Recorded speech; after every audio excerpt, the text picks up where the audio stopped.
இந்த ஹாஸ்பிட்டல் சரித்திரத்திலேயே இந்த மாதிரி கேஸ் வந்தது கிடையாது. தேனி, குளவி, பூனை, நாய், குரங்கு, ஏன் ஒரு முறை பொண்டாட்டி கடிச்ச கேஸ் கூட வந்திருக்கு. ஆனா ஒட்டகம், it is something strange. Chandra, எல்லாரும் பாக்குறதுக்கு எனக்கு வெக்கமா இருக்குப்பா. Keep quiet. யாரு? What do you think as a medical student? Doctor, ஒட்டகம் நாயை விட சைஸ்ல ரொம்ப பெருசு, அதுக்கு பல்லுங்களும் ரொம்ப பெருசு. சோ ஏகப்பட்ட ஊசி போடணும், அதுவும் இந்த வயிற்ற சுத்தி போடணும்னு நினைக்கிறேன் டாக்டர். என்னது? தம்மா துண்டு தொப்புல சுத்தி 128 ஊசி போட போறீங்களா? ஐயோ, எல்லாருமா சேர்ந்து வயிற்ற பூத்து கேட்டி ஆக்கிடுவாங்க போல இருக்கே. சந்திரு, என்ன விட்டு சொல்லுப்பா. ஏதாவது போட்டி கடையில கொஞ்சம் சுண்ணாம்பு வாங்கி தடவிட்ட ஓடி போயிடுறேன். சும்மா சப்டி கிப்டிக்கு ஆகி தொலைக்க போதும்.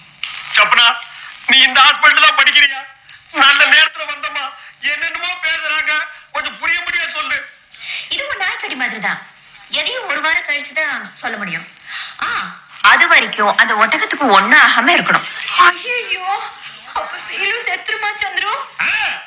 ரொம்ப முக்கியம். நான் இங்க